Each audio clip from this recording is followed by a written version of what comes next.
Vielen von Ihnen in Deutschland ist Candente Resources noch bekannt, ein Unternehmen, das in Peru nach Kupfer und Gold exploriert hat. Dieses Unternehmen wurde vor einigen Jahren getrennt in Candente Copper und Candente Gold. Could you tell us a little bit about the spin-off? Certainly. When we formed Candente Resource Corp, our initial focus was gold and silver exploration. Along the way, we tripped over basically a copper project that the Peruvian government had up for sale. When we drilled in 2004, we drilled one gold project and one copper. The copper project won the exploration contest. Okay. That was Cañariaco Norte. So as time went along, it's hard for a junior company to keep their investors interested in two different projects or two different metals or development stories. So we found that our gold was basically getting ignored.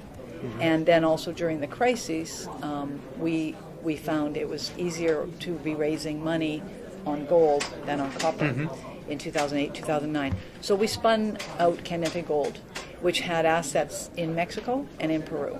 Okay. In 2000, we went public with it January 1st of 2010.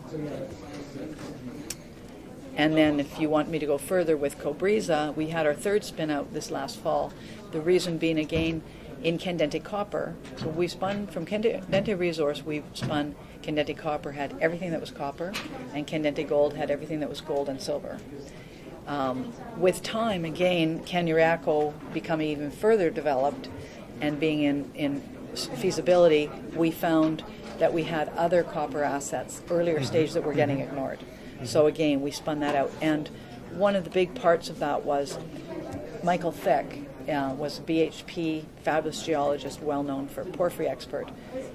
We managed to get him to come and join us, and he really liked the projects. So that's why we spun it out, and he's the president of Cobriza. Okay. And we now have an engineer, Sean Waller, who's president of Candente Copper. Okay. Because it's in feasibility. So I'm only president of Candente Gold. Yeah. I'm still CEO of the others, but only president of the gold company. Okay. So you have in some companies you have different management teams. We have totally independent board of directors. Okay. But and a dedicated president per company. Yeah. But the rest of it is synergetic management. Yes. Yes. And all your shareholders from Candente Resources have now shares from Candente Gold and Cobriza Metals? That's right. It was a 1 for 5. Okay. So for every 5 shares they had in DNT, they got 1 new share in CDG, Candente Gold, and then recently CZA, Cobriza. Okay. So was it a good deal for the shareholders? Oh, absolutely, because we just took the assets and they kept the same assets, but they keep them in 2 different companies now. Okay. And then those companies can move forward focusing on those particular assets and not diluting on the one end for the other kinds of assets. So it's done very well. Okay, I guess that's an excellent strategy for the shareholders and for the companies.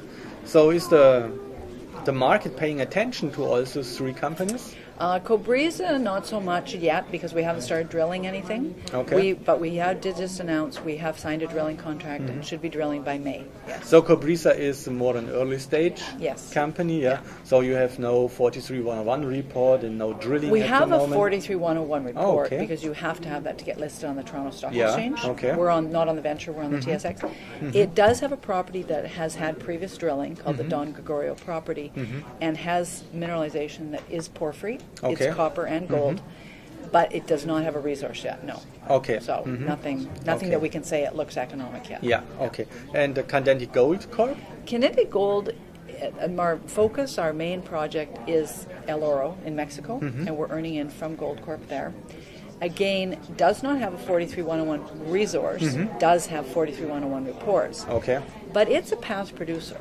And so although it is again, exploration story, it's got very significant past production. They actually have over 50 veins on the property, on our property that we're earning into, and we really have the whole district. But 2 of those veins produced 8 million ounce gold equivalent. Okay. And one of those veins, the San Rafael vein, produced 4 million ounces gold and 44 million ounces of silver over an average of only 200 meters vertical. Okay. And about 10 meters wide is the vein. And that was over about, I think, a little over 2 kilometers. Well, we've now chased that vein or traced it over 3.5 kilometers in length, and we've drilled to 500 meters below the old workings, and we're showing that the gold and silver is continuing. Now, in those systems, you expect it to have high grades, and then lower grades, and then higher grades again. It's an overlapping system. Okay. So the typical epithermal system would go gold, silver, base metals, and nothing.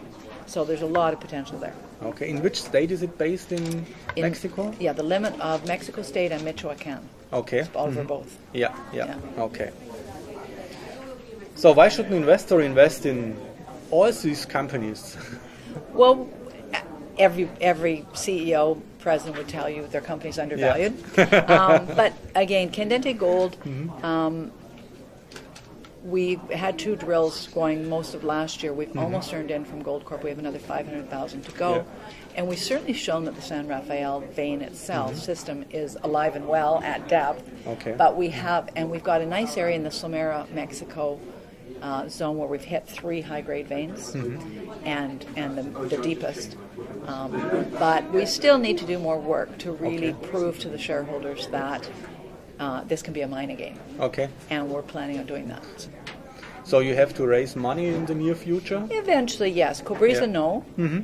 But Candente Gold, of the 2.9, we'll spend 500 at El Oro.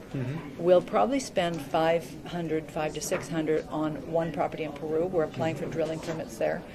Candente Gold still owns all of the gold silver assets that Candente Resource had in Peru. So those are early stage assets that have had maybe a little bit of drilling, but are fabulous targets as far as similar to Pierinas or the high sulfidation, the low sulfidation. So we will drill one other property in Peru. So that will still leave us with neighborhood of $2 million in the bank. So companies always need to fund, but not yet. Not yet. Yeah. Okay, Joanne, many thanks for the interview. Thank you very much.